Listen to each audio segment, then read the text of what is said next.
Фермер был очень удивлен, обнаружив на территории своей фермы несколько беспомощных брошенных котят. Мужчина пожалел бедняжек и забрал их домой, но он был шокирован, когда питомцы выросли и оказались на самом деле совсем не безобидными кошками. Патрик был фермером так же, как и его отец. Целый день он работал в поле, и эта работа приносила ему настоящее удовольствие. Также у Патрика были несколько коров и коз, которые днем паслись на лугу, а вечером фермер загонял их в большой сарай. Однажды утром фермер зашел в сарай, чтобы выпустить на поле коров и коз, а также чтобы достать из дальнего угла необходимые для работы инструменты. Потянувшись за инструментами, мужчина едва не вскрикнул от удивления и замер на месте, так как прямо перед ним на сене устроились несколько пушистых бездомных котят. Они были довольно крупными, а Патрик подумал о том, что он раньше никогда не встречал представителей этой породы. Мужчина потянулся к детенышам, собираясь взять их на руки, чтобы получше рассмотреть, но котята неожиданно ощетинились и зарычали, не желая подпускать к себе незнакомца. Патрик осмотрелся вокруг, но матери кошки нигде не было видно, а значит, вряд ли она привела их сюда. Также маловероятно, что их подбросил кто-то из соседей, так как ферма Патрика находилась на значительном расстоянии от других строений. В общем, появление пушистых комочков в сарае пока было настоящей загадкой. Но ответ на этот вопрос можно было узнать позже. Гораздо важнее было решить, что сейчас делать с брошенными питомцами. Сначала Патрик принес в сарай несколько маленьких кусочков мяса и бросил их котятам.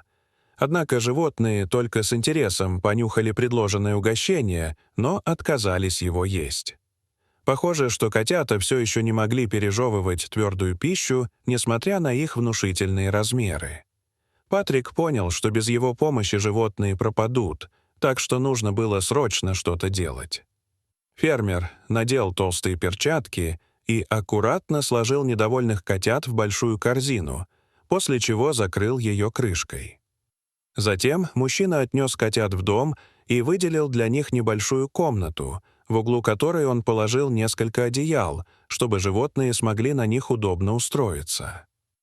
Патрик старался не тревожить котят, так как присутствие человека явно их нервировало. Нерешенным оставался только вопрос с кормом. Тогда Патрик разогрел немного молока, налил его в миску и поставил перед детенышами. Котята с осторожностью обнюхали миску, а затем с жадностью набросились на предложенное угощение. Фермер вздохнул с облегчением, понимая, что странные котята теперь точно не умрут от голода. Так прошло несколько дней, котята быстро привыкли к своему новому жилищу и начали там играть, проявляя свой озорной и игривый характер. Патрик несколько раз в день заходил в комнату к детенышам, чтобы принести им очередную порцию молока и прибрать за ними беспорядок. Через пару недель котята перестали бояться человека и начали подпускать его к себе гораздо ближе. Однако Патрик прекрасно видел, что это не обычные домашние питомцы, а, похоже, какая-то очень редкая порода или гибрид животных. Вскоре котята начали есть мясо, поэтому фермер стал все чаще добавлять его в рацион животных. Патрик даже оставлял дверь в дом приоткрытой, позволяя котятам выбегать наружу. Детеныши весело резвились во дворе, но через несколько часов они обязательно возвращались обратно, похоже, привыкнув к своему новому жилищу и доброму человеку, который их спас. Патрик заметил, что котята уже несколько раз ловили и съедали мышей, а значит, у подрастающих питомцев начали проявляться охотничьи инстинкты. Кроме того, котята были не слишком ласковы с хозяином и не ластились к нему так, как это делают обычные домашние питомцы. Конечно, животные были благодарны человеку за его неоценимую помощь, но они держались очень независимо и даже величественно, словно настоящие хищники. При этом все котята были очень энергичными и невероятно очаровательными, поэтому Патрик подолгу с удовольствием наблюдал за их играми во дворе или охотой за грызунами. Со временем мех у котят стал очень густой и плотный. Несмотря на довольно необычное для домашних кошек поведение, Патрик привык к своим новым удивительным питомцам и дал им обычные кошачьи клички, на которые они со временем стали откликаться. Так прошло несколько месяцев, а найденные в сарае животные за это время значительно выросли и стали полностью самостоятельными.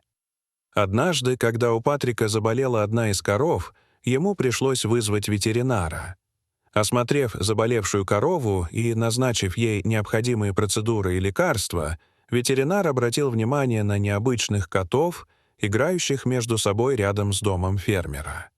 Ветеринар подошел поближе, чтобы рассмотреть питомцев, но это не понравилось животным, которые, испугавшись незнакомца, как обычно, спрятались.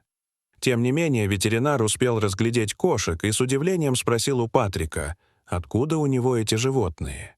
Фермер объяснил, что несколько месяцев назад он нашел их в сарае и выкормил, а ветеринар расплылся в широкой улыбке и шокировал Патрика неожиданной новостью. Оказывается, все это время он ухаживал не за обычными кошками, а за настоящими дикими хищниками из семейства кошачьих. Это были рысята, детеныши рысей, которые внешне действительно напоминают домашних котов, особенно в младенческом возрасте, и очень редко попадаются на глаза людям в дикой природе, поэтому далеко не все знают, как они выглядят. Кроме того, во всем мире осталось очень мало этих удивительных животных, и они даже находятся под угрозой исчезновения. Найденные в сарае детеныши, похоже, по какой-то причине остались без своей матери и решили укрыться в здании. Возможно, самку-рысь убили браконьеры, охотящиеся за ее ценным мехом. Малышам повезло, что Патрик пожалел и приютил их, иначе их точно ждала бы печальная судьба. Узнав невероятную правду, фермер был, с одной стороны, очень удивлен, а с другой — невероятно рад тому, что смог спасти представителей вымирающего вида. Патрик и ветеринар сразу же связались с представителями природоохранной организации и сообщили о своей необычной находке. Для экологов это была уникальная возможность помочь подросшим рысятам, обеспечив им необходимый уход и заботу. После того, как специалисты убедились, что все рысята здоровы и их жизни ничего не угрожает, их выпустили в дикую природу, чтобы они продолжили восстановление популяции этого уникального вида животных. Тем не менее, прощание с подросшими рысятами далось Патрику нелегко.